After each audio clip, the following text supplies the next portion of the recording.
오늘의 육아 헤드라인입니다. 올해부터 남성의 육아휴직 사용 장려를 위해 도입된 아빠의 달 육아휴직 급여가 1개월에서 3개월로 늘어납니다. 학대받는 아동을 찾아내고 치유를 돕기 위한 사회 시스템은 부실한데도 아동학대 예방과 관련한 올해 예산은 작년보다 4분의 1이나 축소돼 편성됐습니다. 어린이집 CCTV 설치 의무화가 시행된 가운데 대부분의 어린이집이 CCTV 설치 의무를 지킨 것으로 나타났습니다. 이상 오늘의 육아 헤드라인이었습니다. 엄마 뱃속에서의 열달은 아기의 두뇌와 감성 발달에 아주 중요한 시기입니다. 때문에 엄마 아빠의 목소리로 뱃속의 아기와 이야기를 나누는 것이 좋은데요. 대화를 통한 다양한 자극은 태아의 좌우 뇌를 고르게 발달시키고 감성을 키워주는 효과가 있다고 합니다. 육아버스 첫 소식부터 만나보시죠. 올해부터 남성의 육아휴직 사용 장려를 위해 도입된 아빠의 달 육아휴직 급여가 1개월에서 3개월로 늘어납니다. 이에 따라 휴직에 따른 소득 보전이 이루어져 맞벌이 부부의 육아 부담이 다소 줄어들 전망입니다. 기획재정부에서 발표한 2016년 이렇게 달라집니다에 따르면 정부는 이번 달부터 육아휴직 급여를 최대 450만 원으로 확대합니다. 아빠의 달은 한 자녀의 육아를 위해 엄마에 이어 아빠가 육아휴직할 경우 휴직 급여를 지급하는 제도로 기존에는 최대 150만 원까지 지급했으나 3개월까지 최대 450만 원을 지원하게 됩니다. 정부는 제도의 확대 시행으로 일가정 양립 확산 및 남성 육아휴직이 활성화될 것으로 기대하고 있습니다. 학대받는 아동을 찾아내고 치유를 돕기 위한 사회 시스템은 부실한데도 아동학대 예방과 관련한 올해 예산은 작년보다 4분의 1이나 축소돼 편성됐습니다.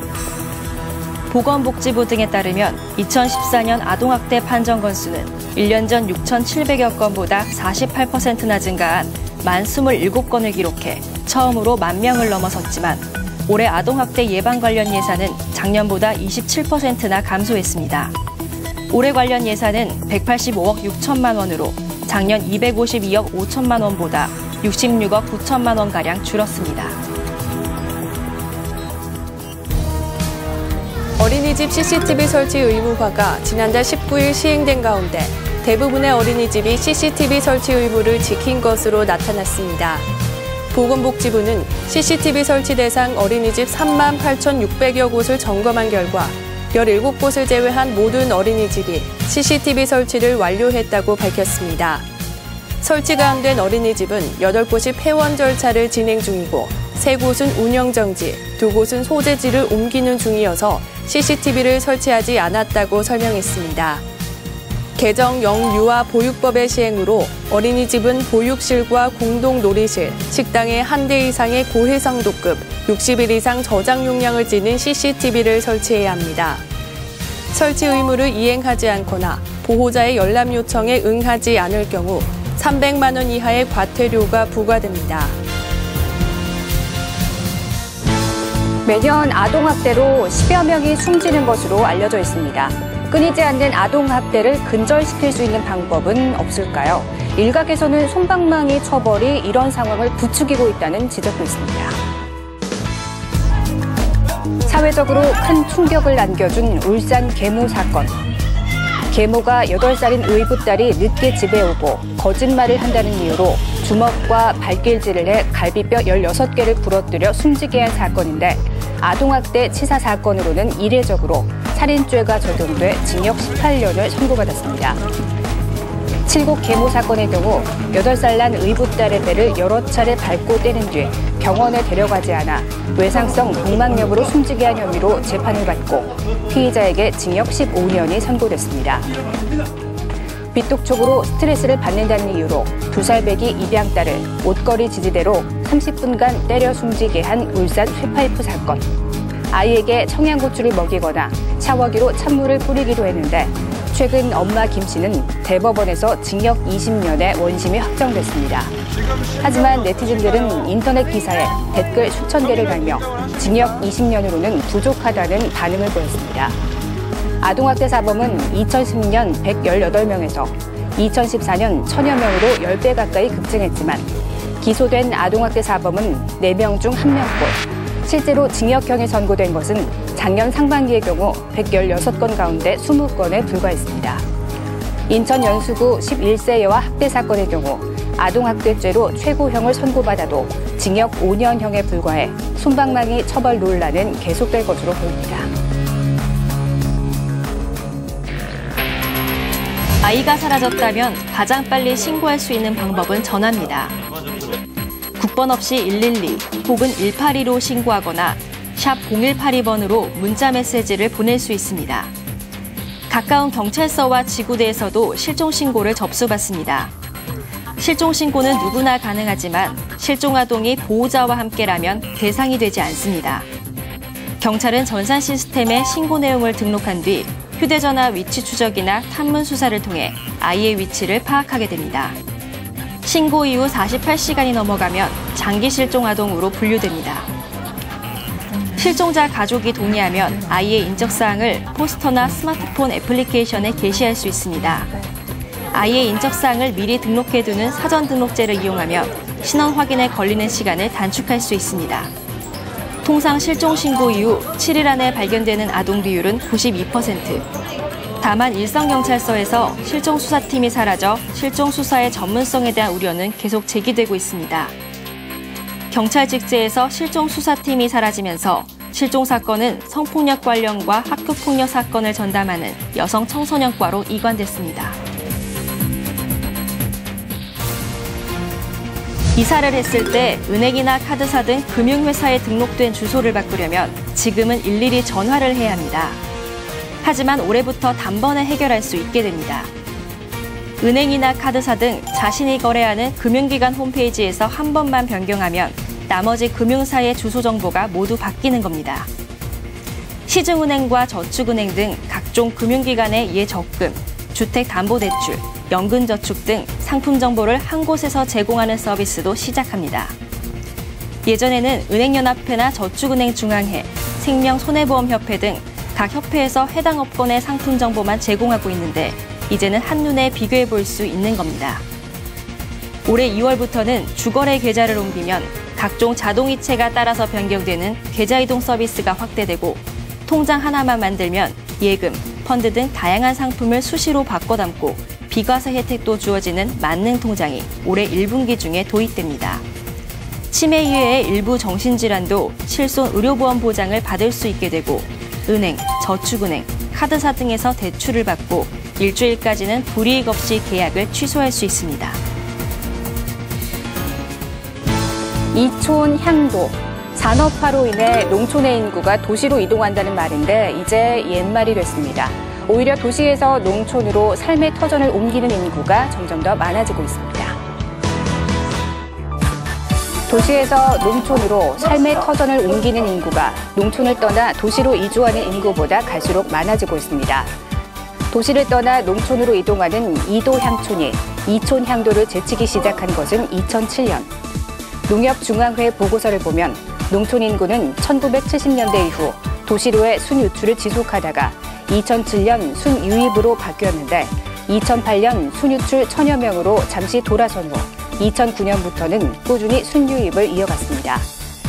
2009년에는 42만 4천여 명이 농촌에서 도시로, 43만 9천여 명이 도시에서 농촌으로 각각 이동했습니다.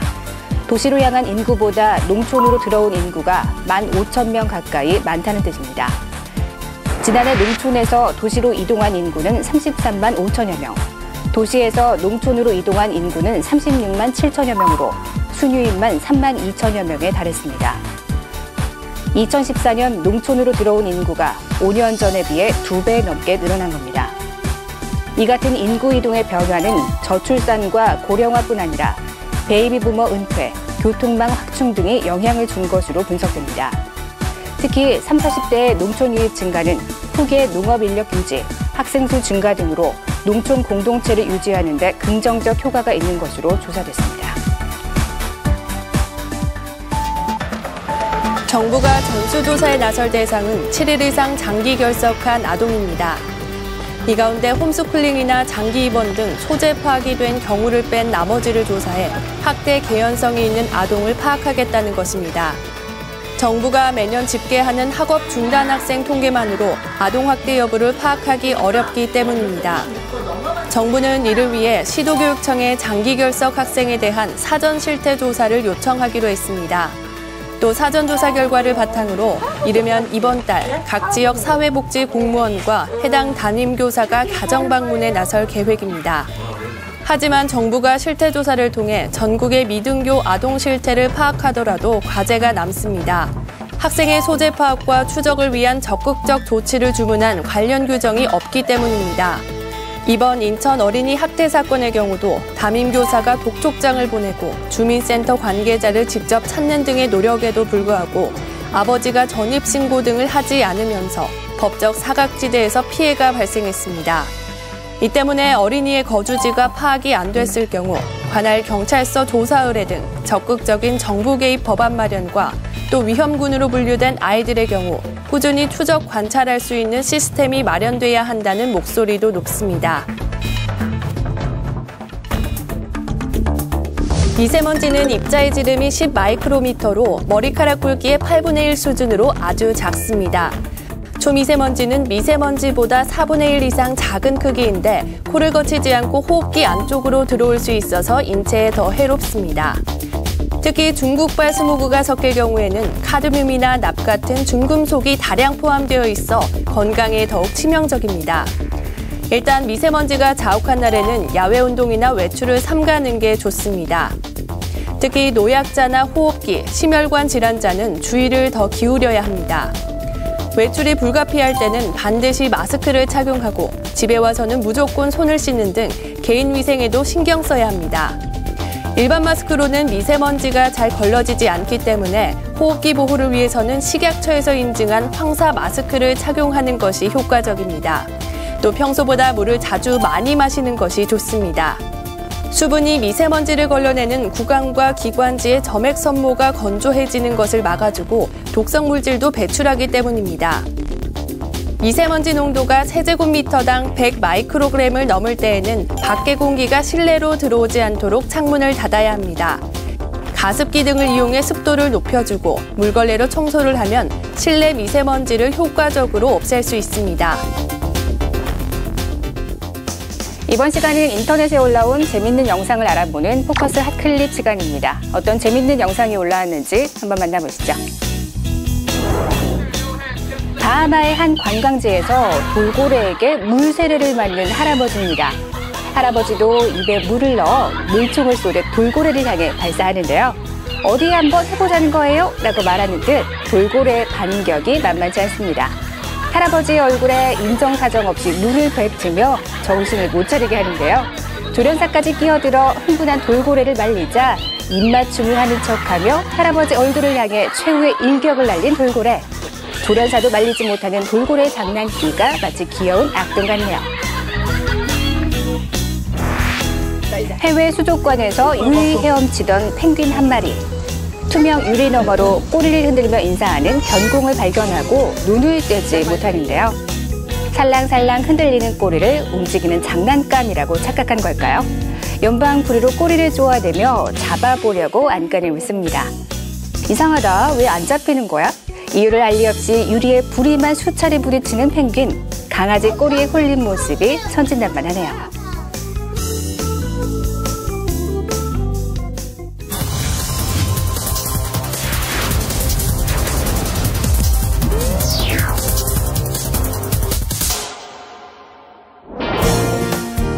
요즘 현대인들이 가장 많이 가지고 있는 질환 중 하나가 바로 척추 관련 질환인데요. 이는 올바르지 못한 자세로 인해 발생하는 경우가 많죠. 그래서 성장기부터 올바른 자세를 가지는 것이 중요한데요. 오늘 주민 현장에서는 우리 아이 바른 성장을 위한 체조에 대해 알아보겠습니다.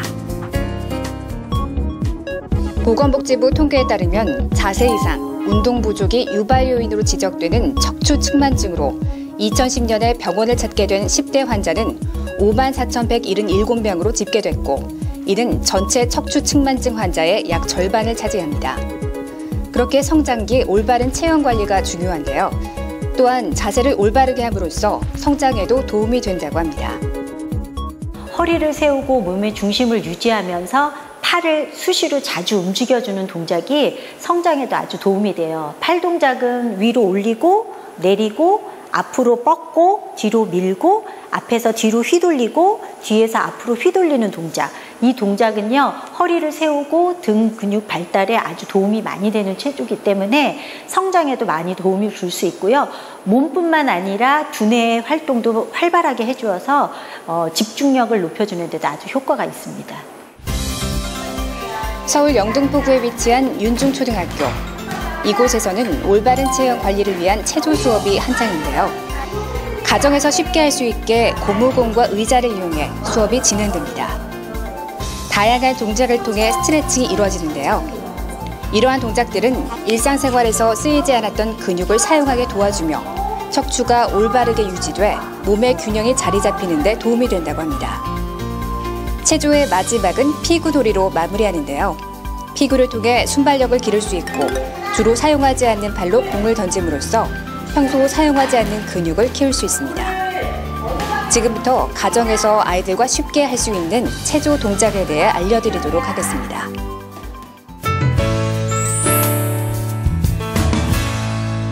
대체적으로 등을 많이 굽히고서 생활을 하기 때문에 등 스트레칭은 굉장히 중요해요.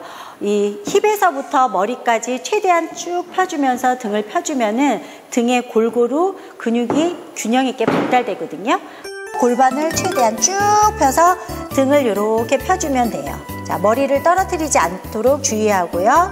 10초 이상 유지해야지 스트레칭의 효과를 얻을 수 있습니다.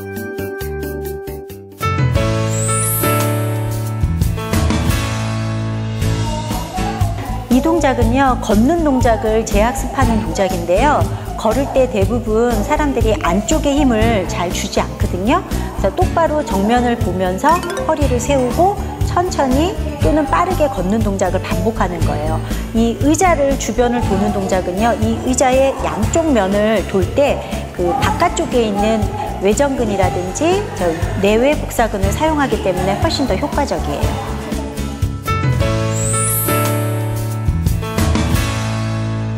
자, 이 동작은요, 볼을 들고서 하는 동작인데요. 볼을 들게 되면은 등의 윗부분을 좀 더 강하게 운동해 줄 수 있고요. 허리를 세워서 척추를 최대한 길게 유지한 상태에서 천천히 머리를 숙여서 허리 부분도 스트레칭 해주고 골반의 뒤쪽에 있는 종아리 있는 부분까지도 스트레칭 해주는 동작입니다. 자, 팔을 머리 위로 들어서 최대한 골반을 위로 쭉 올려서 최대한의 키를 크게 한 상태에서요, 앞으로 천천히 숙여주는 동작입니다. 자, 앞으로 끝까지 내려가서 바닥으로 볼을 내리고 이렇게 되면 등에 전반적으로 척추를 스트레칭 해주고요.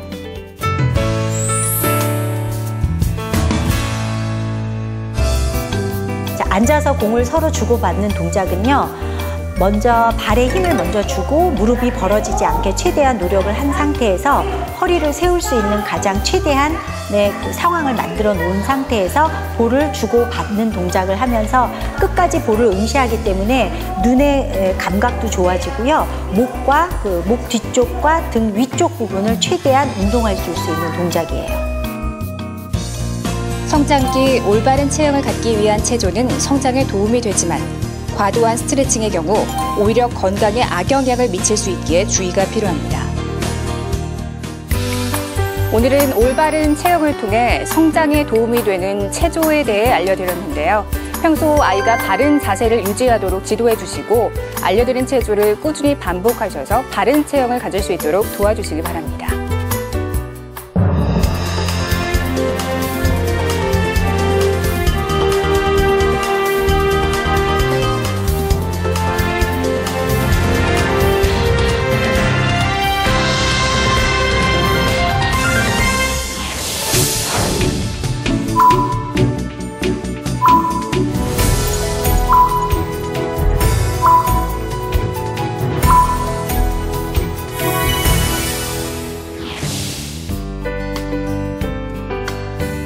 안녕하세요.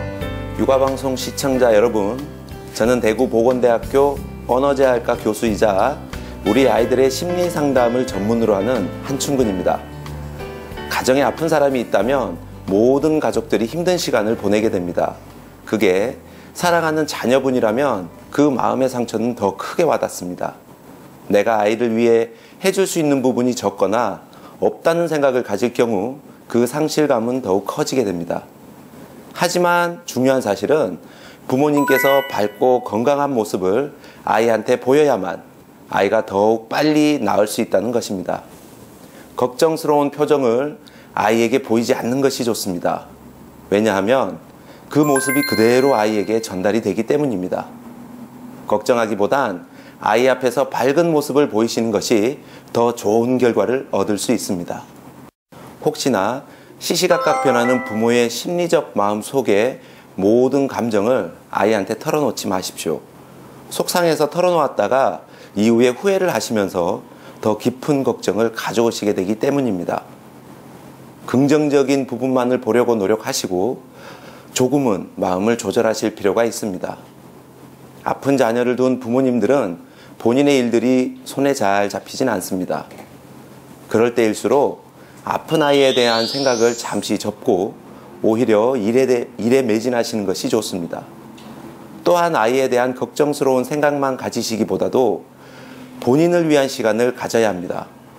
불안한 마음에 늘 심리적으로 안정감을 찾지 못하고 있기에 그 생각을 잠시라도 접을 수 있는 여유가 필요합니다.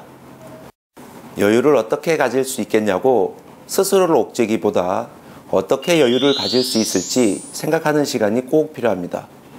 누구라도 지쳐버리면 모두가 더 어려워지기 때문입니다. 영화를 한 편 보시는 것도 좋으며 코미디 프로를 보시거나 드라마를 챙겨보시면서 힘든 마음을 쉬도록 해주는 시간을 꼭 가져주시기 바랍니다. 긍정적인 마음을 가지셔야 합니다. 어떻게 잘못된다는 생각을 가지게 되면 끝도 없는 불안감에 휩싸이게 됩니다. 불안감은 또 다른 불안감을 가지게 되어 다람쥐 쳇바퀴 돌듯 답이 나오지 않는 스트레스를 받게 됩니다. 긍정적 생각을 가지고 아이를 대하면 오히려 이 어려움을 이길 수 있는 힘이 주어집니다. 부모님들은 서로에게 힘이 되는 말을 해 주어야 됩니다. 부부가 서로 비난하거나 힘든 말을 할 경우 그렇지 않아도 심신이 지쳐있는 상황을 더욱 좋지 않게 만듭니다. 서로를 배려하고 서로에게 더 큰 힘이 될 수 있는 말들을 해 주시기 바랍니다. 특히 모두 신경이 날카롭기 때문에 작은 말에도 상처를 쉽게 줄 수 있습니다. 바꾸어 말하면 긍정적인 말은 더 큰 힘이 될 수 있다는 사실을 잊지 마시기 바랍니다. 아이를 위한 그림을 그리거나 만들기를 하면서 그곳에 사랑하는 감정을 담아보도록 해보시기 바랍니다. 희망적인 메시지도 좋으며 사랑하는 마음이 전달될 수 있는 다른 매개체를 이용하시면 본인의 스트레스 또한 다른 곳으로 옮겨둘 수도 있게 된답니다. 아이만 바라보지 마시고 산책을 하시거나 주위를 한 번씩 둘러보시기 바랍니다. 산책을 하면서 눈에 보이는 또 다른 것을 보면서 그것에 대해서만 생각을 해보시기 바랍니다. 예쁜 꽃도 좋으며 내린 눈도 좋습니다. 좁은 곳보다도 탁 트인 넓은 곳을 추천해드립니다. 이왕이면 시간을 정해두시고 하루에 한 번씩은 익숙한 노래를 들으면서 여유로운 산책을 하시도록 제안해드립니다. 마지막으로 아이에게 칭찬을 해주시기 바랍니다.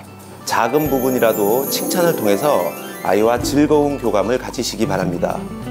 아이한테 어떤 걸 칭찬해야 될지 잘 모르실 경우에는 아이의 작은 행동 하나하나, 눈빛 하나하나, 그리고 아이가 움직이는 하나하나에 대해서도 어머니 긍정적인 말을 통해서 아이에게 전달을 한다면 아이는 더 밝고 올바른 마음을 가질 수 있습니다.